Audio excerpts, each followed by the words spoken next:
Assalamualaikum warahmatullahi wabarakatuh, Bu.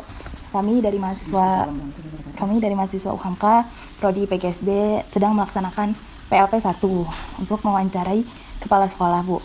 Kami meminta Ibu untuk menjadi narasumber dari sekolah SDN 05 Pulau Gebang, Bu. Terima kasih ya atas ditunjuknya Ibu sebagai narasumber dalam program studi di UHAMKA bagian PGSD ya. Ibu akan bercerita apa adanya, menyampaikan informasi-informasi yang ada di SDN Pulau Gebang 05. Adapun itu sebagai acuan dasar untuk pembelajaran di UHAMKA ya. Lebih kurangnya dulu Ibu minta maaf ya. Mungkin banyak kekurangan. Nanti Ibu juga akan melengkapi data-datanya di sekolah. Terima kasih. Silakan. Bu, kalau fasilitas apa aja sih, Bu, yang ada di SD 05 Pulau Gebang itu? Seperti alat peraga yang menunjang pembelajaran, seperti olahraga, seperti ekskul, itu yang utama, yang wajib. Ekskul contohnya pramuka, tari, mungkin untuk kesenian juga ada. Terus kalau ada ekskul sampingan yang menunjang pembelajaran sesuai dengan bidang studi. Kemudian fasilitas yang ada, tentunya kita fasilitas sekolah tentunya ada UKS ya, ada perpustakaan, tentunya pasti ruang belajar, kemudian ada juga ruangan seni ya, walaupun itu kita berdua dengan SDN Pulau Gebang 04 karena kita satu lingkungan, satu wilayah, kemudian tentunya juga ada lapangan olahraga yang begitu luas, mungkin juga ada untuk seperti lab IPA yang ada, kemudian juga ada seperti ruangan khusus ya, tetapi walaupun kecil, yaitu ruang kebudayaan yang masih dimulai ya, belum terlaksana, tetapi kami sudah siapkan sudut ruangan kebudayaan. Tentunya banyak yang harus dipersiapkan karena keadaan sekarang belum begitu terlaksana dengan baik. Tentu fasilitas yang lain ya, mungkin ruang belajar alhamdulillah ya memadai, walaupun ada yang masih paralel, tapi tidak mengurangi jam pelajaran untuk menyampaikan proses pembelajaran. Sudah memenuhi syarat. Ya. Kalau budaya sekolah yang selalu dilaksanakan apa, Bu? Misalnya ada literasi sebelum pembelajaran? Itu pasti. Jadi 15 menit sebelum pembelajaran ada literasi bagi guru-guru semuanya, wali kelas ya. Penyampaiannya baik bidang studi juga harus ada. Kemudian juga barangkali ada juga seperti literasi penyampaian kepala sekolah, seperti pagi-pagi seperti itu termasuk literasi juga ya. Literasi itu kan banyak bagiannya, jadi mungkin kepala sekolah dengan guru-guru. Terus sistem atau struktur organisasi yang dipakai di SDN 05 itu apa aja sih? Seperti apa? Contohnya, sistemnya ya. Tentunya ya pembelajaran mulai dari jam 6.30 untuk pembelajaran. Tentu gurunya juga absen sampai jam 15, semua pegawai juga seperti itu, 6:30. Pembelajaran karena kami terdiri dari 19 kelas, ada yang paralel, mungkin kelas 1 dari jam 6:30 sampai jam 9:30, jam 10 sampai jam 12. Bergantian gitu ya? Bergantian, jadi itu khusus untuk kelas rendah. Ya. Pertanyaan dari saya itu tentang implementasi peraturan dan tata tertib. Tentunya di sekolah itu kan punya tata tertib sendiri ya, Bu ya. Dan pertanyaan dari saya, bagaimana Ibu mensosialisasikan tata tertib tersebut kepada semua siswa? Pastinya sebelum pembelajaran dimulai, terutama pada awal tahun ajaran, kita sudah sosialisasikan ya, bagi anak-anak yang diterima di SDN Pulau Gebang 05 harus mengikuti peraturan yang kami sudah tetapkan. Adapun itemnya berapa, kami akan berbentuk ada penyampaian lewat lisan, ada penyampaian lewat yang tertulis, tentunya awal-awal tertulis, kemudian juga di situ contohnya ada seperti tata tertib masuknya, pakaiannya, situasi dalam pembelajaran seperti apa gitu. Di situ sudah kami curahkan semua yang seperti yang tertulis. Nanti anak semuanya nanti minta data-data yang tertulis sama operator kami, atau itu tidak bisa menunjukkan satu persatu, tetapi intinya menegakkan disiplin ya, demi pelaksanaan pembelajaran di SDN Pulau Gebang 05. Kemudian juga ada peraturan akademis ya, di situ juga tersurah semuanya ya, seperti pembelajaran seperti apa yang harus diikuti oleh anak-anak. Tentunya sudah sesuai dengan sistem pembelajaran nasional kita, gitu, pendidikan nasional yang sudah ada peraturannya dari dinas dan kementerian yang kita ikuti. Selanjutnya tentang kegiatan formal di sekolah. apa aja ya Bu kegiatan formal di sekolah itu? Ya, belajar ya. Formalnya ya tentu yang contoh kegiatan upacara pasti kami laksanakan setiap hari Senin bergabung dengan gelombang 04, kemudian hari-hari besar nasional pastinya kita laksanakan dengan bergantian petugas-petugasnya, tentunya 04 dan 05 itu dilaksanakan seluruh anak-anak siswa, kemudian dengan Bapak dan Ibu guru serta pendik yang ada di lingkungan SDN Pulembang 04 dan 05. Lomba mungkin termasuk kali ya 11 Agustus itu pasti kami adakan karena itu untuk menanamkan rasa kebangsaan, rasa persatuan pastinya ya itu anak-anak begitu mengikuti dengan seksama dan rata-rata tidak ada masalah sebetulnya karena guru semuanya terjun untuk melaksanakan itu.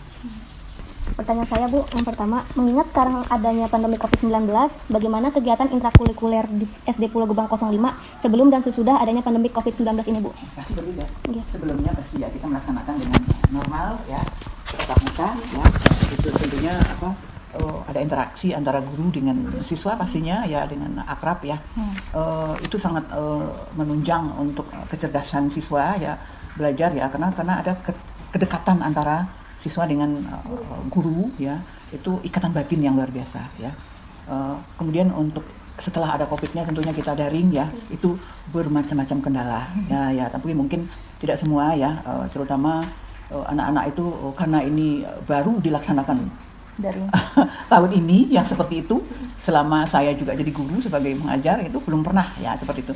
Kalau daring itu barangkali dulu karena ada seperti guru ikut diklat ya itu memang sudah ada, tetapi kalau untuk anak-anak baru ini tentu banyak kendalanya, luar biasa kendalanya. Kemudian juga terutama jadi anak-anak tidak bisa begitu dekat dengan guru ya, tentu pembelajaran itu tidak bisa diterangkan secara daring seperti itu karena waktunya terbatas. Nah, kalau kita misalnya bertatap muka setelah anak-anak selesai pembelajaran, guru-guru bisa mau misalnya secara pribadi ya, face-to-face untuk melaksanakan anak-anak yang pelajarannya yang tidak mengerti. Tapi dalam daring ini karena waktunya terbatas, ya kuota itu paling utama, kuota internet ya terbatas. Ya, kemudian juga orang tua di rumah mungkin tidak sepenuhnya membimbing gitu ya, tidak seperti guru gitu contohnya.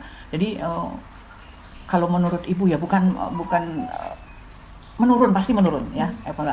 Akademisan anak itu pasti menurun. Karena anak-anak antara guru dan siswa itu adalah ikatan batin yang bisa mendorong anak-anak itu cerdas. Karena dia itu dekat ya. Itu salah satu pendorong anak-anak giat belajar gitu. Tetapi selama ada daring ini ya kalau Ibu mungkin sudah bukan rahasia umum lagi, kendalanya luar biasa. Barangkali bisa diketahui dengan media ya. Tetapi pasti dari internet.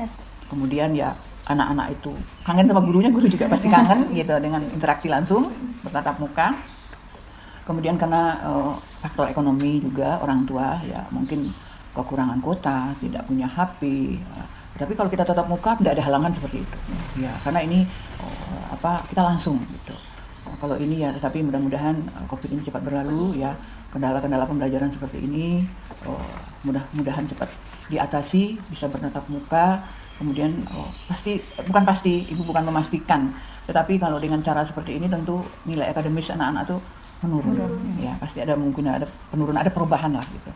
Walaupun Bapak dan Ibu gurunya sudah berusaha sekuat tenaga seperti apa gitu, tetapi tetap aja toh yang kesehatan yang utama gitu. Dan itu barangkali mungkin kamu cari nanti tambahan ya bisa cari di medsos, kesulitan itu rata-rata sudah di Indonesia sama. Selanjutnya Bu, pertanyaan saya tentang kurikuler. Biasanya sebelum ada pandemi COVID-19 ini, untuk menunjang keberhasilan pada proses pembelajaran siswa, tentunya guru kelas akan mengadakan kegiatan kurikuler. Di mana kegiatan kurikuler tersebut dilaksanakan, Bu? Karena Ibu di sana baru 1 tahun, baru 1 tahun, jadi baru saja diprogramkan. Berarti Ibu baru 6 bulan dong di sana. 6 bulan tentu program-program yang seperti itu udah bisa terlaksana gitu.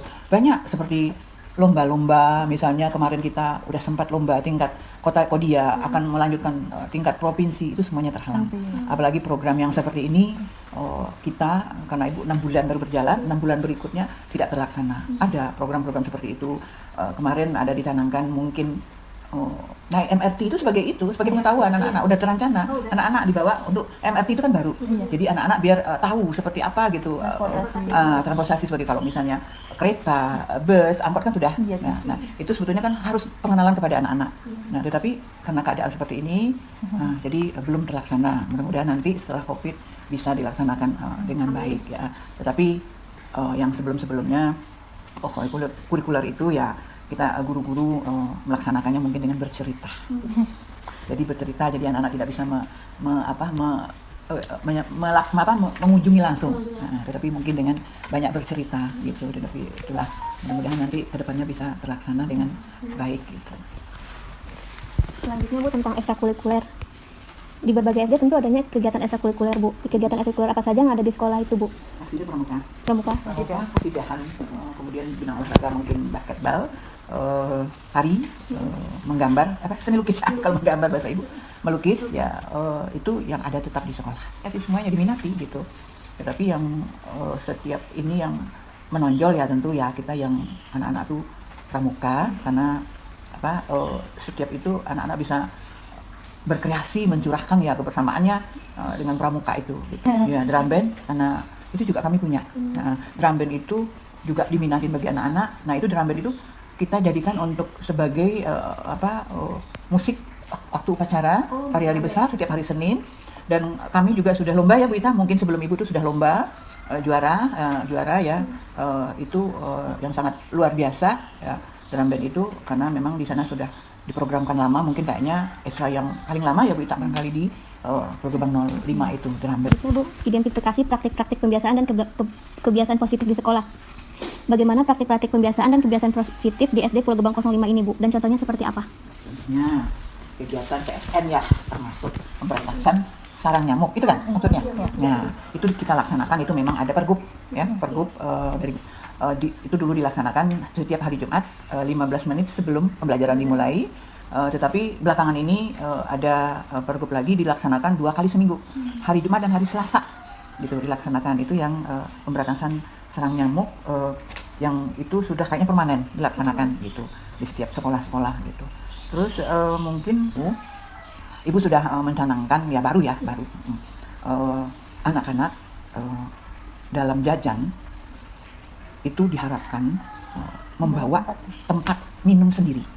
Itu salah satunya yang bisa dicuci, itu yang dicuci dan mungkin dipakai ulang. Nah, jadi jajan ke kantin itu anak-anak membawa tempat minum sendiri.